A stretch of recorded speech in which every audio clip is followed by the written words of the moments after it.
குறைந்த விலை, நிறைந்த தரம். தங்கள் தேவைகள் அனைத்தும் ஒரே இடத்தில். ஜெயச்சந்திரன் டெக்ஸ்டைல்ஸ். இன்னைக்கு இந்த ஆட்சியை அம்மா அமைச்சு கொடுத்த இந்த ஆட்சியை இழந்திருக்கிறோம்னா அதுக்கு காரணம் யாரு? அதுக்கு ஏகப்பட்ட காரணம் இருக்கு, ஏகப்பட்ட காரணம் இருக்கு, சொல்ல முடியாது.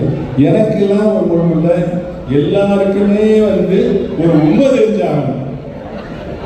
எல்லாருக்குமே தமிழ்நாட்டில் இருக்க மக்கள், நம்ம கட்சிக்காரர்கள், நம்ம தெய்வமா மதித்த புரட்சி தலைவி மாண்பு அம்மா அவர்களுடைய அலுவலகமாக இல்ல அலுவலகமாக பயன்படுத்திய கொடநாடு.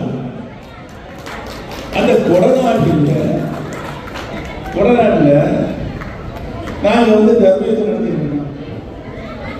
தர்மீகத்தை நடத்தி ஏப்ரல் மாதம் அந்த கொள்ளை 6 பேர் போச்சு.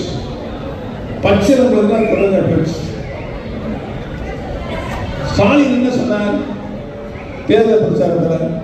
நான் ஆட்சிக்கு வந்தால் 3 மாதத்தில் இந்த கொடநாடு வழக்கை விசாரித்து குற்றவாளிகளுக்கு, உண்மை குற்றவாளிகளுக்கு தண்டனை பெற்றுத் தருவேன் சொன்னாரா இல்லையா? என்ன 3 வருஷம் ஆகுது. ஏன் பெற்றுத்தரல? வழக்கை துரிதப்படுத்தி. அதுதான் நான் கேட்கிறேன், எங்களுக்கு ஒரு உண்மை தெரிஞ்சாகணும். தமிழக மக்களுக்கு எல்லாம் தெரியும் அந்த உண்மை, தொண்டர்களுக்கெல்லாம் தெரியும். ஆனா வெளிப்படையா மாண்புமிகு தமிழக முதல்வர் ஸ்டாலின் அவர்கள் நீங்க சொன்ன வாக்கை காப்பாற்றணும். இல்லாட்டி காப்பாற்றவில்லை என்றால் தமிழக மக்களும் புரட்சி தலைவர் எம்ஜிஆர், புரட்சி தலைவர் மாண்புமிகு அம்மா அவர்கள் மீது பற்று பாசம் வைத்திருப்பவர்கள் உங்களுக்கு எதிராக மிகப்பெரிய போராட்டத்தை முன்னிட்டு நடத்துவார்கள். நான் அப்ப அவரோட இல்ல. ஏப்ரல் மாசம் அந்த கொள்ளையெல்லாம் நடந்தது. நான் சேர்ந்தது செப்டம்பர், ஆகஸ்ட் மாசம், 5 மாசம் கழிச்சு. அப்பே அந்த கொலை நடக்கும்போது நான் ஒரு அறிக்கை விடுந்தேன். அம்மா அம்மா வாழ்ந்த இடத்தில் இவ்வளவு கொள்ளை நடந்திருக்கிறது.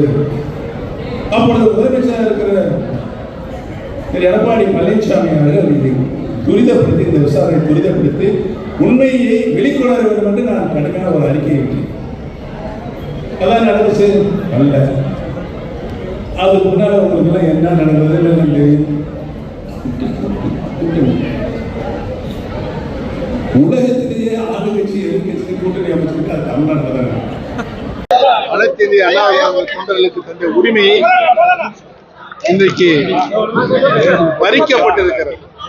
பறிக்கப்பட்ட உரிமையை மீண்டும் தொண்டர்களுக்கு வழங்கிட வேண்டும் என்பதுதான் இந்த தர்ம யுத்தம் நடைபெற்றுக் கொண்டிருக்கிறது. தமிழகத்தில் இருக்கின்ற வருவாய் மாவட்டங்கள் வாரியாக இது மாதிரியான கூட்டங்களை நடத்தி கொண்டிருக்கின்றோம். கட்சியினுடைய அடிப்படை தொண்டர்களும், நிர்வாகிகளும், பொறுப்பாளர்களும், பொதுமக்களும் தார்மீக ஆதரவு தந்து கொண்டிருக்கிறார்கள் என்பதை தெரிவித்துள்ளோம். கேளுங்க, வேற கீழே இருக்குங்க தம்பி, கேளுங்க. ஏதாவது கேள்வி வந்து கேள்வியே இல்லையா? என்னம்மா?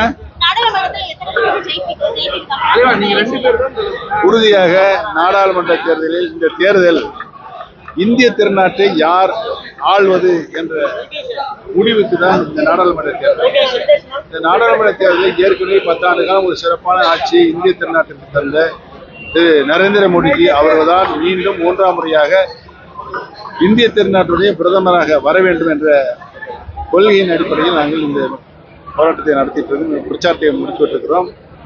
கூட்டணி அமைத்து போட்டியிட இருக்கிறோம். உறுதியாக பாரதிய ஜனதா கட்சியினுடைய தலைமையில் உருவாகிற அந்த கூட்டணி உறுதியாக வெற்றி பெறும்.